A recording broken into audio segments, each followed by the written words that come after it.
You are now listening to the J Porks Experience. Listen free on iTunes or at theandydareshow.com. Now, here's Jay. Yo, what is the word, people? Welcome to another edition of the J Porks Experience. I'm J Porks. With me, as always, is my handy sidekick, Nobody. Few things to get to today. We had the Meat Puppets stop by Chicago on Friday night, and Andy's gonna come on and tell us about it.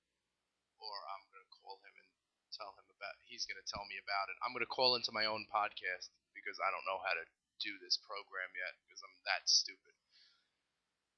So I want to do that. I also want to touch on the Utero box set re-release deluxe 20th anniversary edition. I was giving it a listen for the last couple of days, and I got a few things I want to get off my chest about that, but I smell something coming from the Barclays Center, left over from last night in Brooklyn. I smell pretentious bullcrap.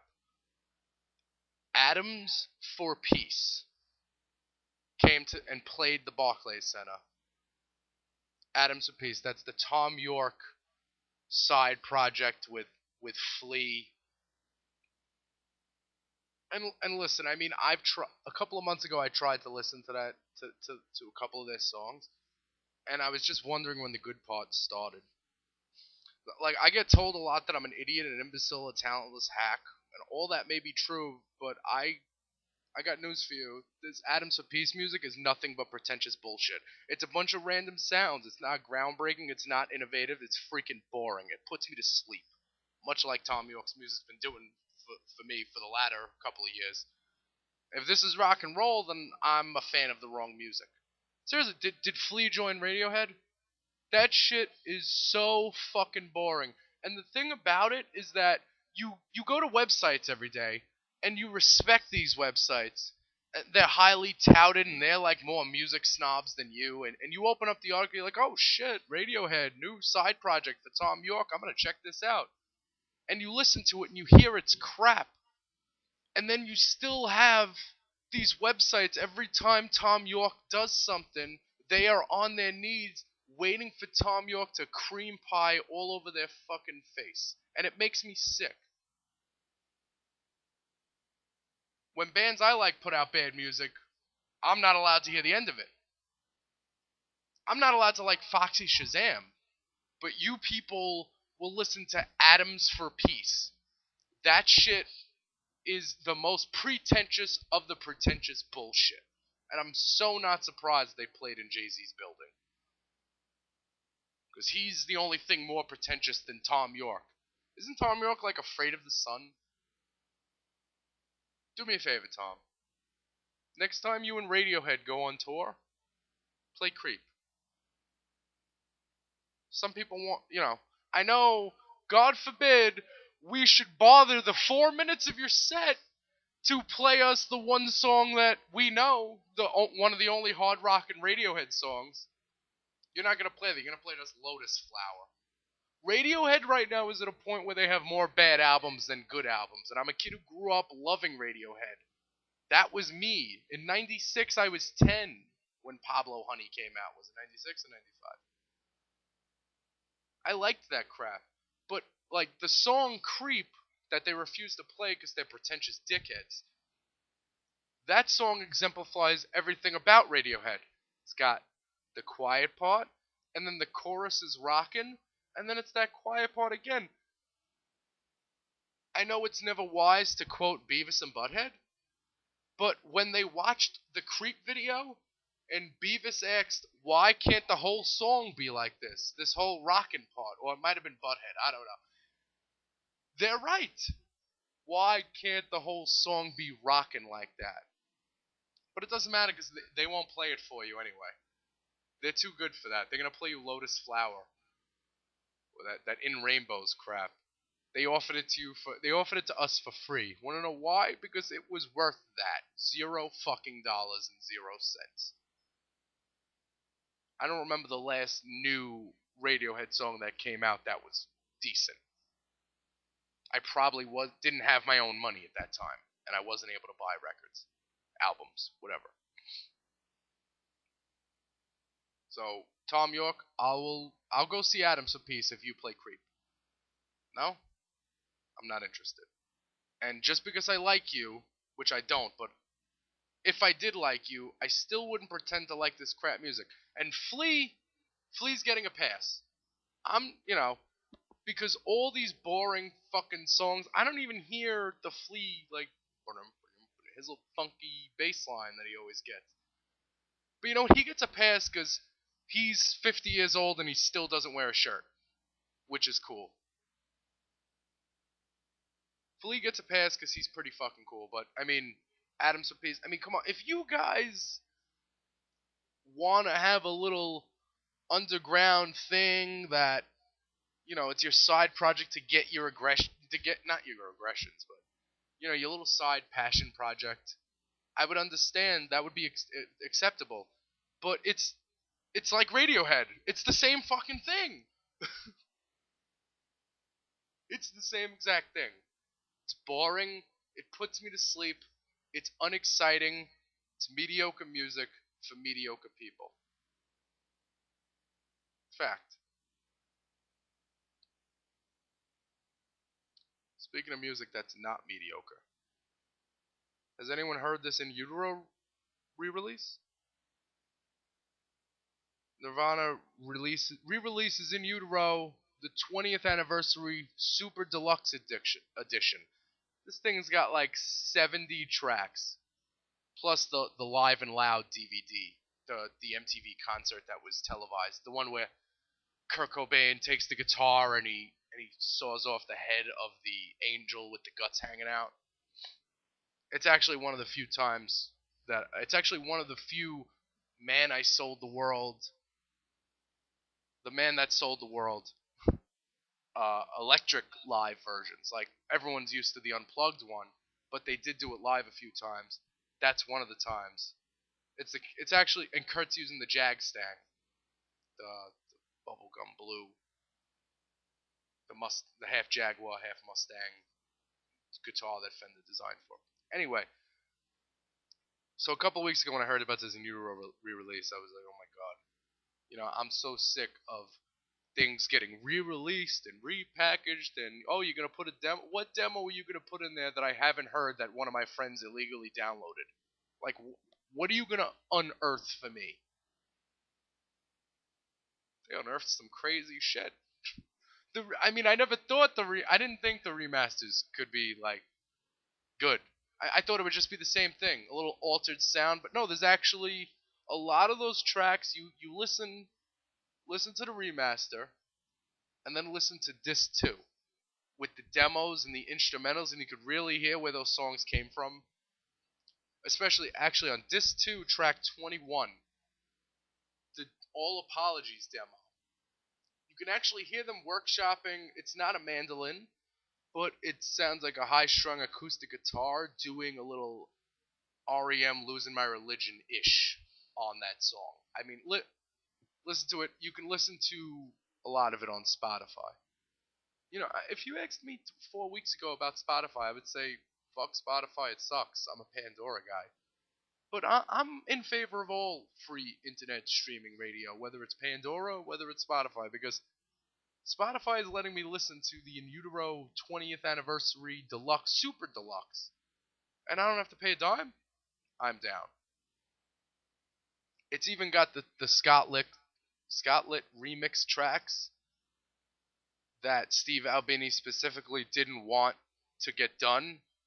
I was reading a letter, if you go to verbicidemagazine.com, they have a letter that Steve Albini wrote the band in 1993 before he agreed to do their album, explaining how he's only going to take a flat fee and he doesn't do royalties because he's a recorder, and he thinks click tracks and metronomes are fascist and restricting.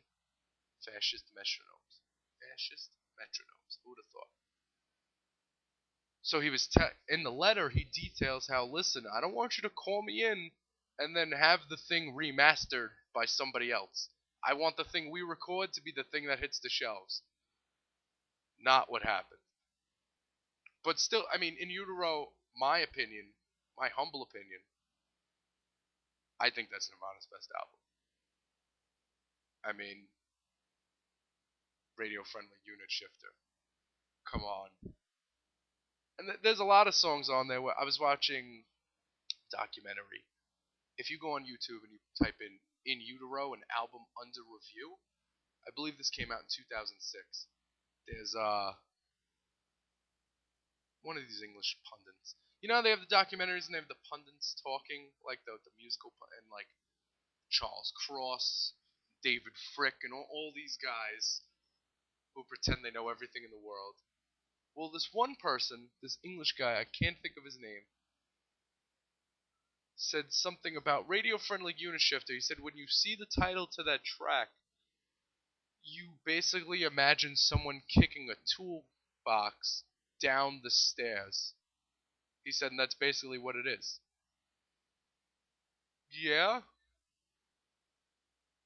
but I can see more. There are more songs on that album that make you think cool tool shed going down the steps.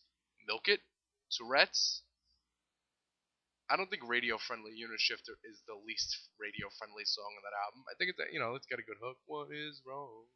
It's, I love the all out guitar assaults that happen on In Utero. Listen, all everything Nirvana put out, anything they ever put out was great. Let's not get my words minced here, but I've always thought, and it's of the popular belief of a lot of diehard fans, that In Utero is the best album that they came out with. And them re-releasing that, it's sad because, not sad because you get good music, and they don't need any more money, so that's not why they're doing it. It's sad because it's the last album they put out, so it's the last re-release we're gonna get. It's the last super deluxe. They re-released Nevermind. They even did Newer Mind. That was Spin Magazine. Spin Magazine took things into their own hands. I'm surprised Spin Magazine doesn't have an Out Utero or an On Utero in the works yet. It shocks me. But anyway, yeah. If you and the Scentless Apprentice remaster, oh my god, I didn't think it would be that good. The Natural Stoner from Concert Confessions. I saw him post something on Facebook a couple of days ago. This Nirvana remaster is freaking incredible. I'm like, yeah, sure, it's all right. But it's sad because it's the last reissue we're gonna get. Much like when I watch Mariano Rivera cry into the shoulder of Andy Pettit because it will be his last time putting on the pinstripes. It's the same thing for Nirvana. It's the last time they're gonna re-release something. I mean, unless they want to re-release the Unplugged. Now, if the Unplugged counts as an actual album, and if the Unplugged gets I'm gonna have a really busy year if that happens to me, because my buddies the Meat Puppets are full on that album. There is Kirkwood action on that album. I mean, I would hope the Unplugged would get the super deluxe re-release treatment that these other albums would get, but I'm not sure if they're calling it an album or if that's just a live performance that happens to be available on CD. You know what I was also wondering? Pat Smear was touring with Nirvana during the In Utero days, but he didn't record on the album. So I wondered, does he get In Utero money? Not that he needs money. I mean, Pat Smear is well off, and Pat Smear is a great guy, and he's got plenty of money. He's got a huge SG collection, from what I hear. But with the Live and Loud concert DVD being included in this re-release, Super Deluxe, reissue, 20th anniversary, whatever they're calling it, with that concert being released in this package, that means Pat Smear is on this re-release, which means he's getting in on some of this money, and good for him. He deserves it. But if you call yourself Nirvana going on stage with Paul McCartney again, you'll be a bad topic on the podcast, and not a good one.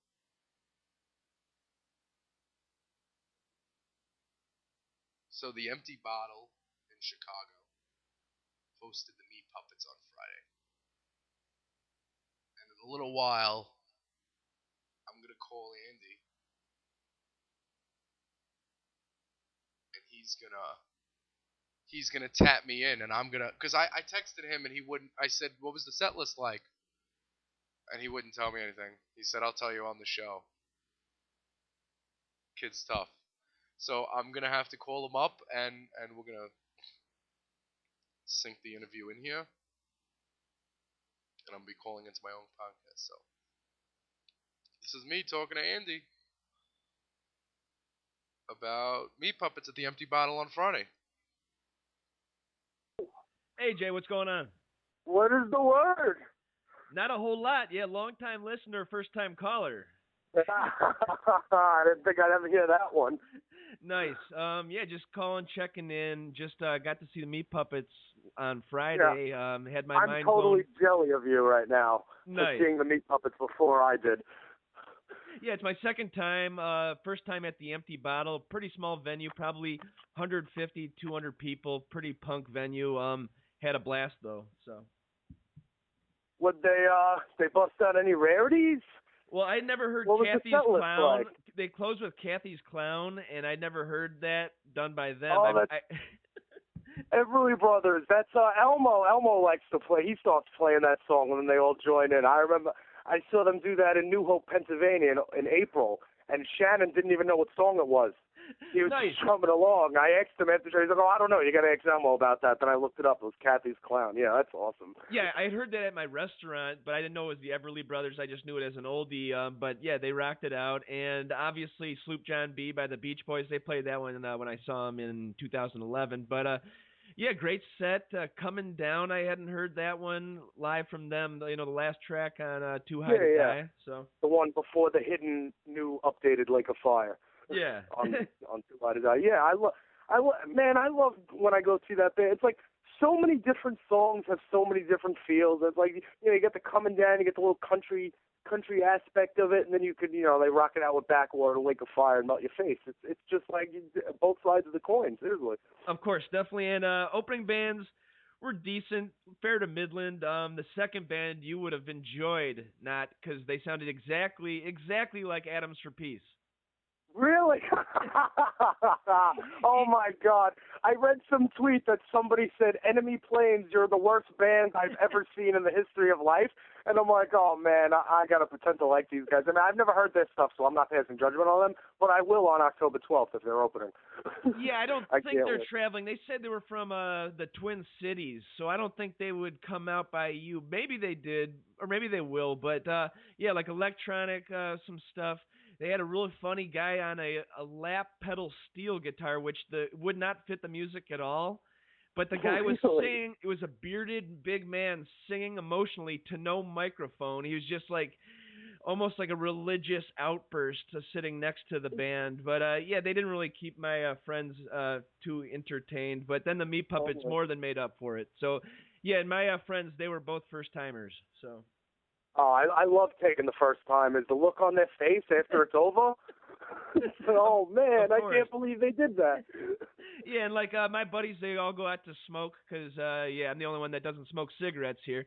So I always make friends with some stranger, and I met a couple from Panama, and I go, okay, how do you know the Meat Puppets? And you know, a pretty girl, she was a nice Panama girl, and she goes, oh, my husband here, he helped set up some sort of festival in Panama and was a fan of theirs, gave them one email, and they said, sure, give us the date and time, and we'll be there. So it's like the Meat Puppets will travel anywhere, it seems. They really will. I mean, they're really not the big corporate rock stars they've been around so long, but they, like, you send them an email, you always get a reply back. They're not going to send you, like, what is that, chasing anything. Like, if you need to get on the list, you'll get on the list.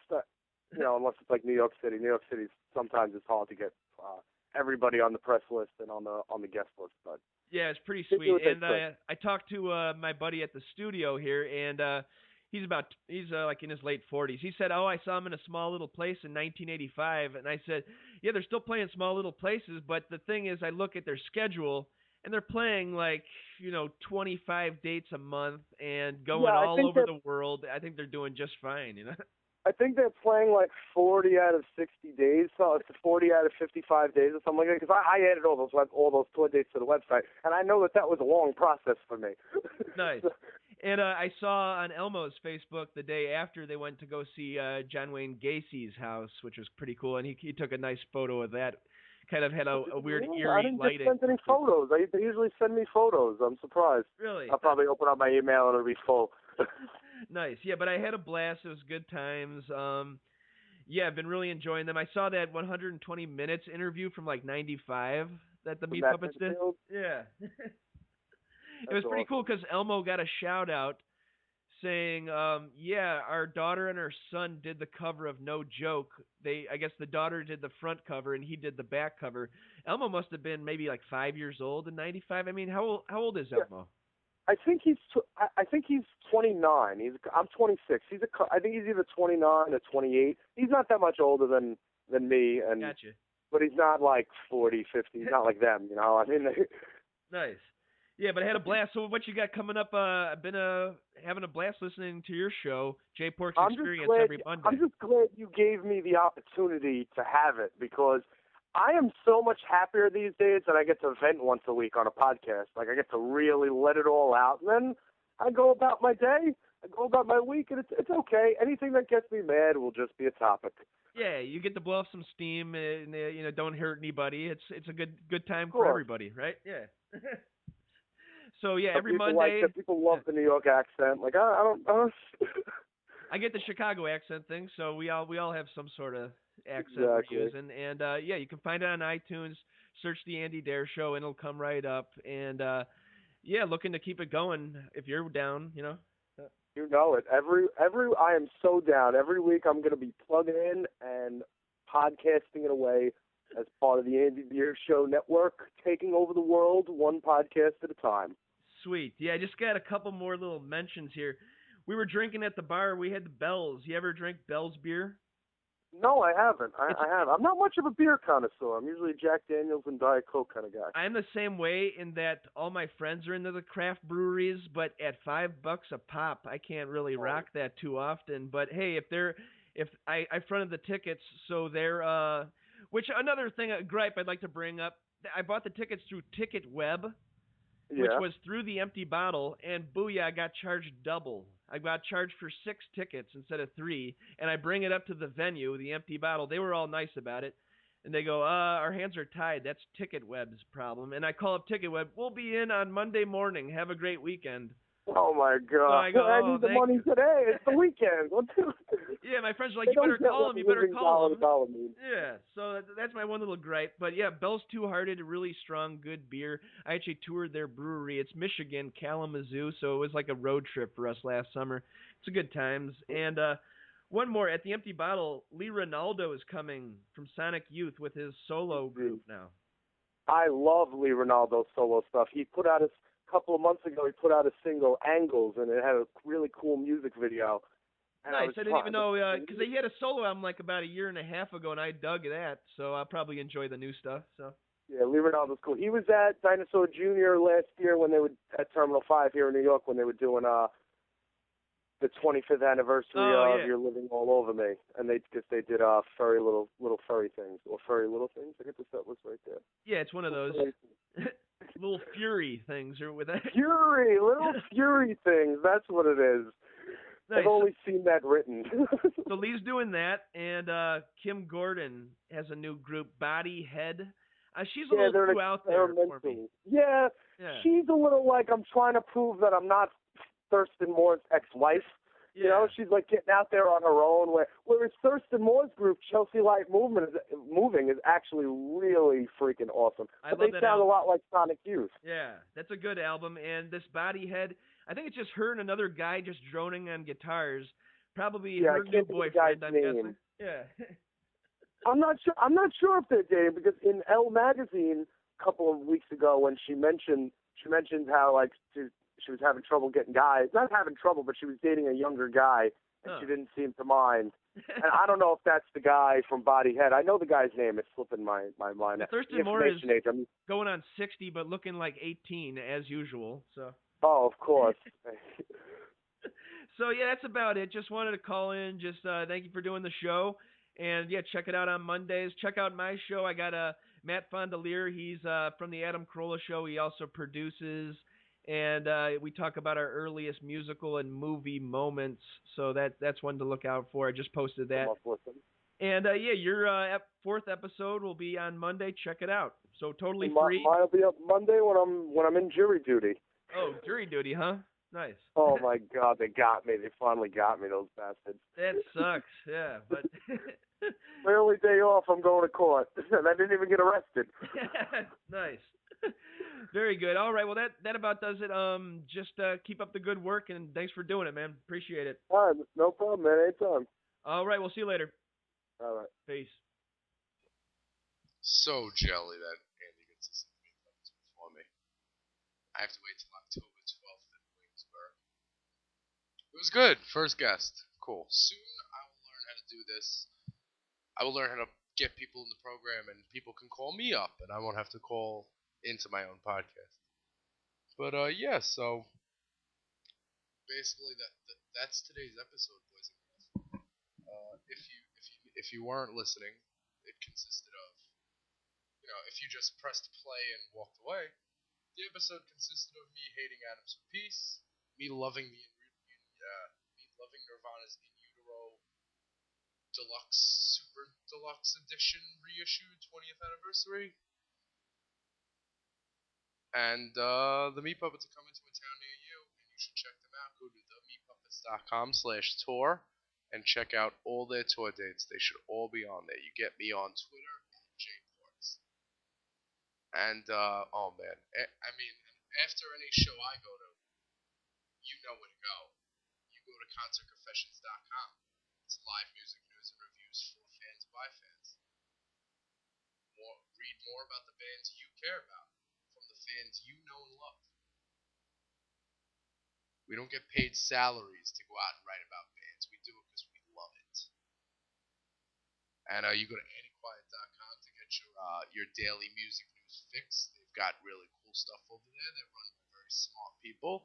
The type of people that make jokes that I don't get because they're so intelligent. It's okay. I don't pretend I'm smart. And yeah, I didn't get into any waiter stuff today because I'm not really interested. But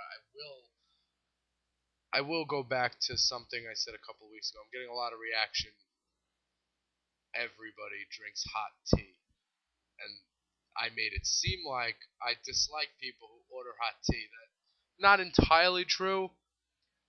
What I meant is, like, if you come in with 5 people and you're on your lunch break and you claim that you're in a hurry, and I go around the table and I get water, Diet Coke, water, lemonade, and then I go to you and you're the last person and you say, I'll have a hot tea. I thought you were in a rush. So that's what I meant by the hot tea. Out of context hot tea is what I meant. If it's cold out, obviously I can't be mad at anyone for ordering hot tea. You're not in the wrong for that. You may do that. And another thing, the 3 W's at the end, the whiskey, weed, and Warren Zevon. You don't have to smoke weed, guys. Have waffles. Whiskey, waffles, and Warren Zevon. Name a cat Whiskers. Whiskey, Whiskers, Warren Zevon. Just get the 3 W's together. It doesn't matter. I'm not suggesting that everyone should go out and do drugs. No, never. I'm just saying. Alright, so that's all we have for today. I'll be back next week, and I will be full. Well, you know what? I don't know what I'm going to have again, but I'll come up with something because I'm Jay Porks, and that's how I roll. Guys, whiskey, weed, Warren Zevon. Late. This has been the Jay Porks Experience. Thank you so much for listening.